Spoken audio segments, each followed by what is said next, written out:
मैं प्रशांत जी को देना चाहता हूँ, वो अपनी बात रखें। बहुत बहुत धन्यवाद साथियों। सबसे पहले तो आप सबका यहाँ समय निकालकर आने के लिए शुक्रिया। जिस दल को सिर्फ 3.5% वोट मिला है, उसकी प्रेस वार्ता में इतने प्रेस के साथी आए हैं, तो ये दिखाता है कि कुछ तो काम हम लोगों ने सही किया होगा। हम लोग बिहार आज से 3.5 साल पहले व्यवस्था परिवर्तन के संकल्प से आए थे। एक ईमानदार प्रयास किया है और उसमें बिल्कुल सफलता नहीं मिली, ये मानने में कोई गुरेज नहीं है। व्यवस्था परिवर्तन के जिस अभियान को लेकर चले थे, व्यवस्था परिवर्तन की बात तो छोड़िए, सत्ता परिवर्तन भी हम लोग नहीं करा सके, लेकिन बिहार की राजनीति को बदलने में जरूर थोड़ी बहुत भूमिका हम लोगों की बनी है। तो हम लोगों से जरूर कुछ गलती हुई होगी, हम लोग के प्रयास में, हम लोग के सोच में, हम लोग के बताने के तरीके में जरूर कुछ गलती रही होगी कि जनता ने हम लोग को नहीं चुना है, जनता ने हम लोग पर वो विश्वास नहीं दिखाया। तो उसकी जिम्मेवारी जो है वो पूर्णतः मेरी है, प्रशांत किशोर की है, और वो जिम्मेवारी मैं 100% अपने ऊपर लेता हूं कि मैं बिहार की जनता को, अपने साथियों को, इस व्यवस्था से जुड़े हुए लोगों को, जिस प्रयास से हम लोग जुड़े थे, जिस प्रयास को करना चाहते थे, उससे उनका विश्वास उस पर मैं नहीं जीत पाया। हम लोग सामूहिक तौर पर हारे हैं और आत्मचिंतन का समय है, हम लोग भी चिंतन करेंगे। जो लोग जीत कर आए हैं उनको खूब बधाई। जनता ने अपने लिए अपना रास्ता चुना है, अपने लिए सरकार चुन ली है। अब नीतीश जी और भाजपा के लोगों पर जिम्मेवारी है कि बिहार में जिन बातों को लेकर वो सत्ता में आए हैं, बिहार में तरक्की हो, बिहार में भ्रष्टाचार से जो जनता जूझ रही है, भ्रष्टाचार खत्म हो, यहाँ पर लोगों के लिए रोजी रोजगार हो, और सबसे बढ़ के जो मुद्दा है पलायन का, बिहार से पलायन बंद हो। हम लोगों से जो गलती हुई है, जिन लोगों ने जन स्वराज के विचार पर इस सोच से इस प्रयास से जुड़कर एक सपना देखा था, एक उनकी सोच बनी थी, उनकी आशा की किरण जगी थी कि बिहार में एक नई व्यवस्था बनाई जा सकती है, उन सब के आशाओं पर, अपेक्षाओं पर, उनके सपनों पर खरा नहीं उतरने के लिए जो दोष है वो मेरा है। इसलिए मैं आपसे विनम्रता से आपसे माफ़ी मांगता हूं कि मैं आपके सपनों के आधार के अनुसार, आपके सोच के अनुसार वो व्यवस्था बनाने में नाकामयाब रहा हूं। और प्रायश्चित के तौर पर मैं आज से 2 दिन के बाद 20 तारीख को गांधी वितिहरवा आश्रम में, जो रास्ता गांधी जी ने बताया है, मैं अपने लोगों को, बिहार के लोगों को ये नहीं समझा पाया कि किस बात पर उनको वोट देना चाहिए, क्यों उनको नई व्यवस्था बनानी चाहिए। तो प्रायश्चित के तौर पर मैं अपने से वितिहरवा आश्रम में 1 दिन का उपवास, मौन उपवास रखूंगा। जो भी जन स्वराज के साथी हैं वो जहां पर हैं वहां, अगर वो समझते हैं कि हम लोग के प्रयास में, सोच में जो कमी रह गई, उसको सुधार के लिए प्रायश्चित के तौर पर हम लोग 1 दिन का सामूहिक उपवास रखेंगे। मैं खुद वितिहरवा, गांधी आश्रम वितिहरवा में रहूंगा, 24 घंटे का एक उपवास रखेंगे। गलती हम लोगों से हुई होगी, कमी रही होगी, लेकिन हम लोगों ने कोई गुनाह नहीं किया। गलती हो सकती है, गुनाह नहीं है। वोट नहीं मिलना गुनाह नहीं है। मैं बिहार की जनता के सामने अपने साथियों के साथ बिल्कुल सर उठा के ये कह सकता हूं कि हम लोगों ने गुनाह नहीं किया है। जिस बिहार में पिछले 30-35 साल से सिर्फ जाति की राजनीति हुई है, वहां पर इस समाज में जातियों का जहर फैलाने का गुनाह नहीं किया है। हम लोगों ने बिहार में हिंदू मुस्लिम की राजनीति नहीं की है, लोगों को धर्म के नाम पर बांटने का गुनाह नहीं किया है। हम लोगों ने बिहार की गरीब जनता को, भोले भाले लोगों को पैसा देकर उनका वोट खरीदने का गुनाह नहीं किया है। जिन लोगों ने ये गुनाह किया होगा, अगर वो आज जीत भी गए हैं तो उनको उसका हिसाब देना ही पड़ेगा। वो आज दे या कल दे, वो होगा ही होगा। मैं पिछले 2.5-3 सालों में अपने वक्तव्यों में अक्सर महाभारत के चक्रव्यूह की, अभिमन्यु के वध की कहानी सुनाता रहा हूं। जिस धर्म युद्ध की बात हम लोग करते हैं, पांडवों के साथ स्वयं भगवान थे, स्वयं भगवान कृष्ण थे, फिर भी अभिमन्यु को घेर कर छल से मार दिया गया। लेकिन उसके आगे की भी एक कथा भी है कि अभिमन्यु को मार दिया गया, लेकिन उससे महाभारत नहीं जीता गया। महाभारत जीता तो अंत में वही जो सही रास्ते पर था, जो धर्म के साथ था। तो आप निश्चित जानिए कि जीत तो जंग-सुराज की ही होगी। आज जरूर धक्का लगा है और उसके लिए जो कुछ भी कमी है उसको सुधारा जाएगा और उतनी ही ताकत से फिर खड़े होंगे। अगर आप ये कुछ लोग ये सोच रहे हैं कि मैं बिहार छोड़ दूंगा, तो आपका ये भ्रम है। अंग्रेजी में एक फ्रेज है, you are not defeated till you quit. जब तक आप छोड़ेंगे नहीं तब तक आप हार नहीं सकते हैं। तो प्रशांत किशोर की और जन-सुराज में मेरे साथ जुड़े हुए साथियों की बिहार सुधारने की जो जिद है, उस जिद के सामने दूसरा कुछ भी इस जीवन में नहीं है। उस जिद से पीछे हटने वाले नहीं हैं। पूरी ताकत से, पूरी ईमानदारी से। लोग कह रहे हैं कि मैंने 3-3.5 साल में बहुत मेहनत किया है। तो जितनी मेहनत करते हुए आपने मुझे 3 साल में देखा है, उससे दुगनी मेहनत करेंगे और पूरी ताकत से लगेंगे। पीछे हटने का सवाल नहीं है।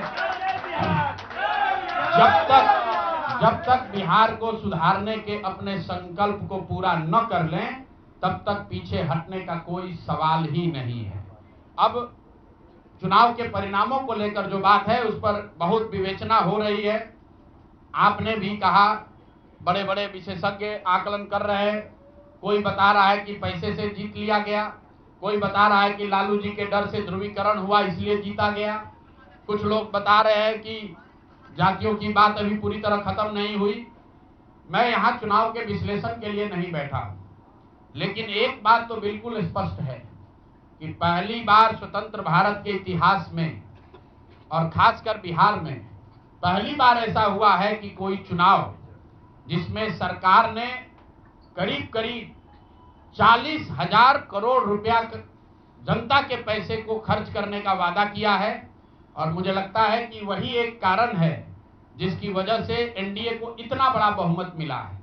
मैं सिर्फ आपके ध्यान में लाना चाहता हूं कि 10,000 रुपए की बड़ी चर्चा हो रही है। लोग बता रहे हैं कि 10,000 पर लोगों ने वोट बेच दिया। बिल्कुल नहीं है, ये बात सही नहीं है। मेरा आज भी ये यकीन है कि 10,000 रुपए के लिए बिहार के लोग अपना वोट, अपना बच्चों का भविष्य नहीं बेचेंगे। अगर 10,000 रुपए को आप जोड़िएगा तो प्रतिदिन 5.5 रुपया हुआ। 5.5 रुपये में कौन अपना वोट बेचेगा? लोगों ने 10,000 रुपए के लिए सिर्फ वोट नहीं बेचा है। आपको देखने, जानने, समझने की जरूरत है। और इस पर यह बहस भी हो रहा है। सत्ता में जो लोग आए हैं वो कह रहे हैं भैया हम तो सरकारी योजना चला रहे थे। जो विपक्ष में है वो कह रहा है हम योजना नहीं चला रहे थे, आप पैसा देके वोट खरीद रहे थे। इसका कोई अंत नहीं है, इस बहस का कोई अंत नहीं है। चुनाव आयोग पर लोग टीका टिप्पणी कर रहे हैं, वो चुनाव आयोग का विषय है। बिहार के बेटा होने के नाते, बिहार के नागरिक होने के नाते मेरा बस एक ही प्रश्न है। हर विधानसभा क्षेत्र में 60 से 62,000 लोगों को कम से कम 10,000 रुपया सीधे तौर पर सरकार ने दिया है। सिर्फ 10,000 रुपया नहीं दिया, ये कहा कि आपको स्वरोजगार के लिए 2 लाख रुपया दिया जाएगा और उसकी पहली किस्त के तौर पर, बयाना के तौर पर 10,000 रुपया उसको दिया गया।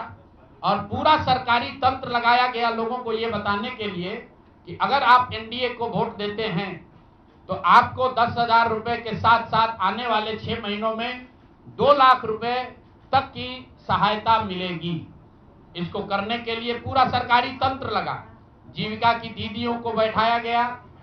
जितने यहाँ पर आशा आंगनवाड़ी सेविकाएं हैं उनकी सैलरी, उनका मानदेय बढ़ाकर उनको जोड़ा गया।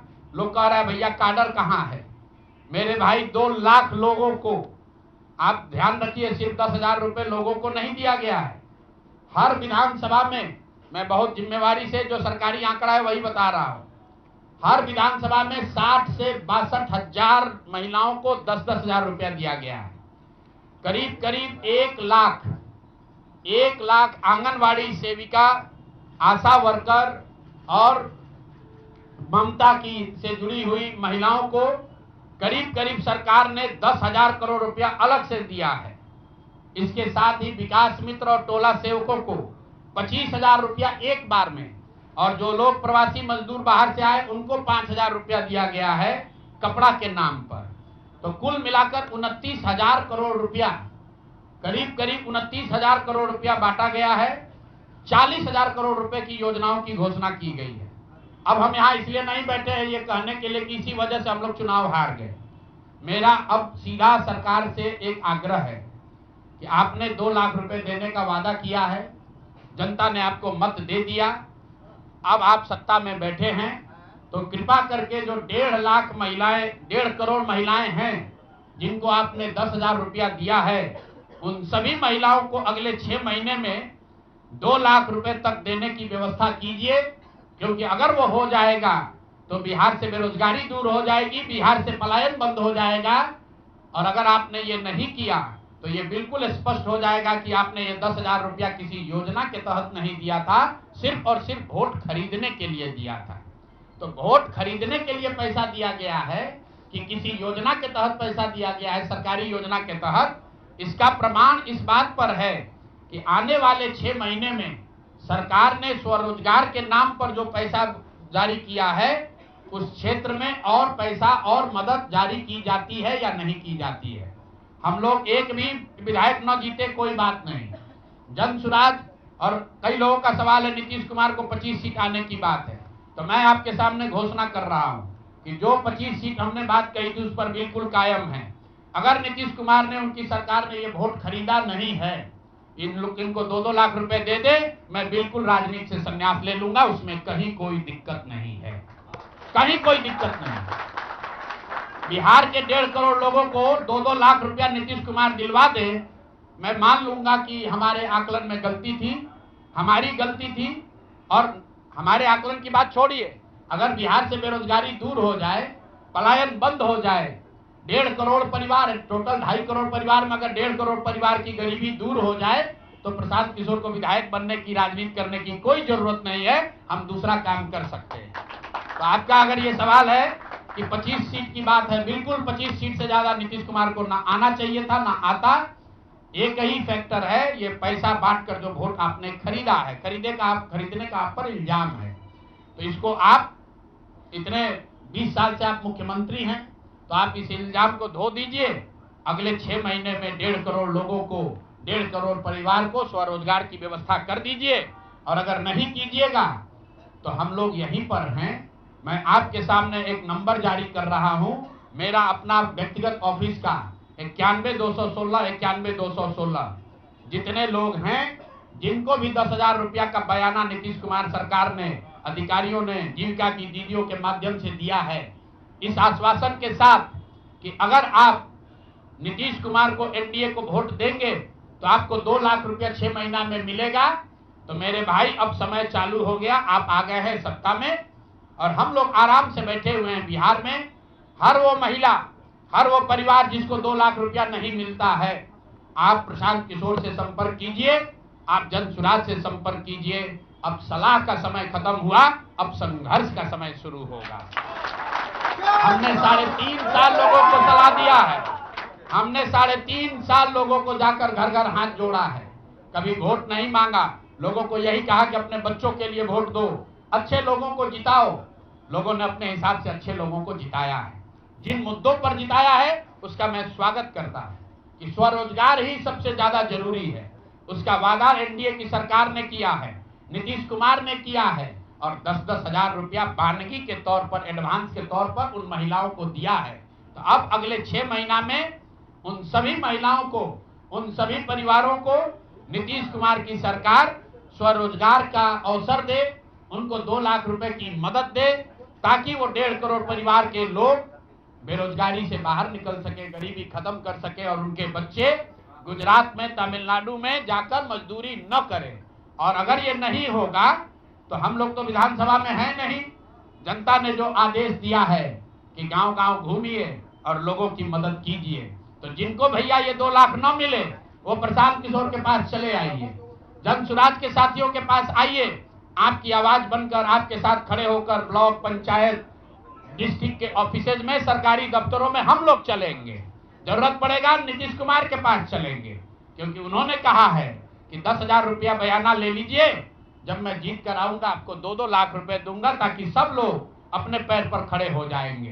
तो जन सुराज के लोग अब ब्लॉक में, और जिन लोगों ने, आपने सुना होगा सहारा में लोगों को कहा गया पैसा डबल हो जाएगा, सहारा के जिन लोगों ने एजेंट बनकर, समाज के कई लोगों ने सहारा में पैसा जमा कराया, सहारा वाले भाग गए तो लोग एजेंट को खोज रहे हैं।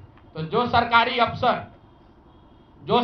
अफसर नेतागिरी कर जिन लोगों ने किया है, सरकार की ओर से आश्वासन दिया है कि हम लोग आपको रोजगार देंगे, 2 लाख रुपया देंगे, जो जिन जीविका की दीदियों ने एक एक महिला को जाकर समझाया है, बूथ पर बैठकर वोट दिलवाया है, सिंबल सिखाया है, क्रमांक संख्या बताया है, वो जीविका की दीदियों की जिम्मेवारी है कि जिनको आपने ये काम कराया है, जिनके बच्चों का भविष्य आपने 10,000 रुपया में आपने सौदा कराया है, उनको पैसा मिले। और अगर वो 2 लाख रुपया नहीं मिलेगा तो 6 महीने का समय है। 6 महीने के बाद हर वो व्यक्ति जिसको पैसा नहीं मिले उसके लिए जन सुराज का, प्रशांत किशोर का दरवाजा खुला हुआ है। आप आइए, हम लोग आपकी आवाज बनेंगे, आपके साथ खड़े होंगे। हम लोग विधायक सांसद नहीं है, लेकिन समाज में हमारी ताकत जो आवाज है, आपके आशीर्वाद से वो आवाज आपके साथ जोड़ेंगे और हर हालत में आपको ये 2 लाख रुपया मिले, इसकी लड़ाई को जारी रखेंगे। दूसरी बात जो कह के मैं खत्म करूंगा, चुनाव से पहले सरकार के भ्रष्टाचार को लेकर, भ्रष्टाचारी मंत्रियों को लेकर इसी जगह पर हम लोगों ने कई प्रेस कॉन्फ्रेंस किए हैं। नीतीश कुमार को कभी व्यक्तिगत तौर पर बेईमान नहीं बताया गया है, भ्रष्ट नहीं बताया गया है, लेकिन हम लोगों का ये मानना था कि नीतीश जी का स्वास्थ्य अच्छा नहीं है, अगल बगल के लोग लूट रहे हैं, चला रहे हैं। अभी परिणाम आए हैं, नीतीश जी को देखकर लग रहा है कि नीतीश जी बिल्कुल स्वस्थ दिख रहे हैं। तो अब मेरी उनसे अपेक्षा है कि 2 दिन के बाद अभी मंत्रिमंडल बनने वाला है। कल प्रधानमंत्री जी ने भी कहा है कि बहुत बड़ी जिम्मेवारी है, हम लोग इलेक्शन मोड में नहीं, इमोशनल मोड में हैं। तो उसी इमोशनल मोड में मेरी आपसे अपेक्षा है कि भारतीय जनता पार्टी की लीडरशिप और नीतीश कुमार एक ऐसा स्वच्छ मंत्रिमंडल बनाएं जिसमें कोई दागी मंत्री न हो, कोई भ्रष्टाचारी न हो। जनता ने आपको सरकार बनाने का मैंडेट दिया है, भ्रष्टाचार करने का, भ्रष्टाचारियों को सरकार में शामिल करने का मैंडेट नहीं दिया है, भ्रष्टाचार करने का मैंडेट नहीं दिया है, लूटने का मैंडेट नहीं दिया है। तो मैंडेट, बिल्कुल मैंडेट का सम्मान है। जनता लोकतंत्र है, जनता मालिक है, जनता ने जिनको सत्ता में बैठाया है वो सत्ता में बैठे, लेकिन सत्ता में बैठकर लूटने का मैंडेट जनता ने नहीं दिया है। तो मेरी अपेक्षा है कि नीतीश जी, माननीय प्रधानमंत्री मोदी जी, अमित शाह जी, जिन्होंने बिहार की जनता को ये बताया है कि हम आपका विकास करेंगे, आपके बच्चे अब गुजरात नहीं जाएंगे मजदूरी करने, तो भाई अब आपकी जिम्मेवारी है ऐसा मंत्रिमंडल बनाइए ताकि बिहार के लोगों का पलायन बंद हो, यहाँ से बेरोजगारी खत्म हो, और जो पिछले 5 साल से लोग भ्रष्टाचार से जूझ रहे हैं वो आगे भ्रष्टाचार न हो। मेरी बात यहाँ खत्म हुई। अब आपके जो सवाल हैं वो आप सवाल कर सकते हैं। बहुत बहुत धन्यवाद।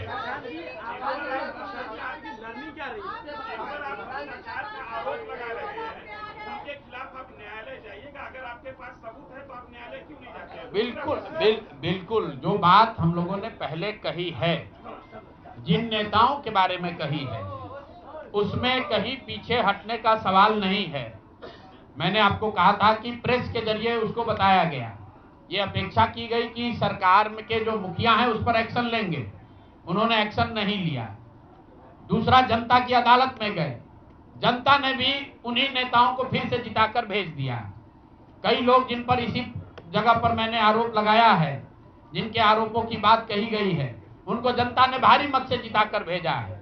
तो भाई अब जिम्मेवारी है सरकार के मुखिया के तौर पर नीतीश कुमार जी ये तय करें कि वो लोग सरकार के हिस्सा होंगे कि नहीं होंगे।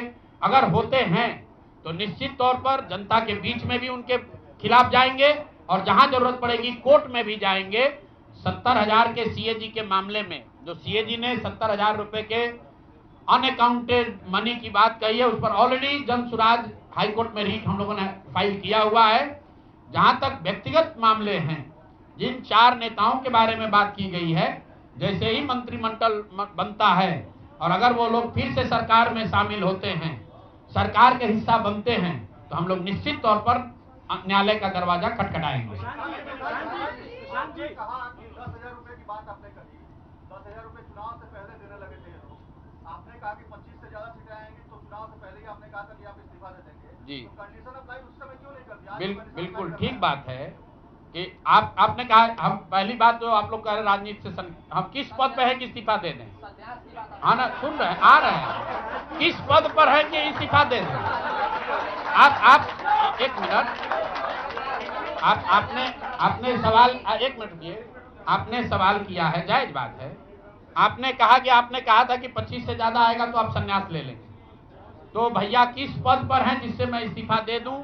अगर किसी पद पर हैं, ये तो नहीं कहा था कि बिहार छोड़कर चले जाएंगे, बिहार में रहेंगे और राजनीति नहीं, बिल्कुल बिल्कुल, अरे भाई हाँ बिल्कुल, एक मिनट, बिल्कुल राजनीति छोड़ देंगे, राजनीति छोड़े हुए हैं, हम तो राजनीति करते ही नहीं हैं। लेकिन ये नहीं कहा है ना कि बिहार के लोगों की बात कहना छोड़ देंगे, ये तो नहीं कहा है, हाँ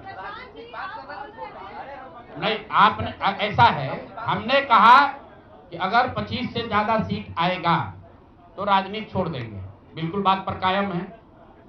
लेकिन ये तो नहीं कहा कि ये 30,000 करोड़ रुपया में वोट खरीदेंगे। अब आप कह रहे नहीं, वोट उन्होंने नहीं खरीदा है, तो हमने कहा अगर नहीं खरीदा है तो 2 लाख रुपया दे दीजिए, हम बिल्कुल छोड़ देंगे।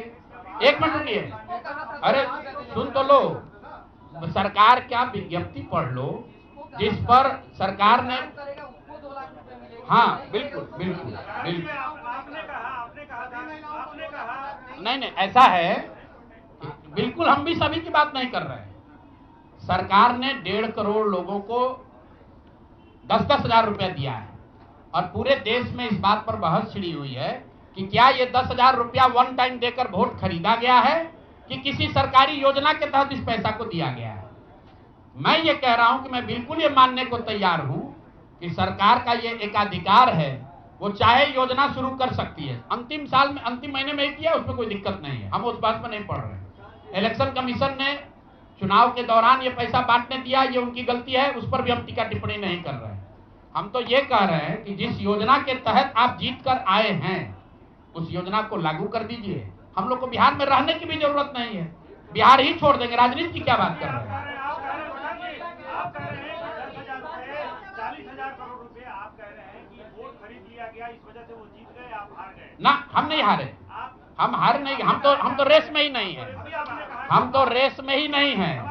हम आपको ये बता रहे हैं कि जो बात नीतीश कुमार के जीतने की है, जीत और हार के बीच में एक ही बात है कि क्या नीतीश कुमार जी ने, उनकी सरकार ने ये हर विधानसभा में 60,000 वोट 10,000 रुपया देकर खरीदा है कि नहीं खरीदा है, इस पर बात है। और मैं ये एक मिनट रुकिए, चुनाव से पहले ही कहा है और चुनाव के पहले ही की बात हो रही है। और अरे आप क्या चाहते हैं कि हम कह दें कि हम राजनीति से संन्यास ले रहे हैं इसलिए आप आए हैं? मेरे भाई, अगर ऐसा है, हमने आपको, आप भाई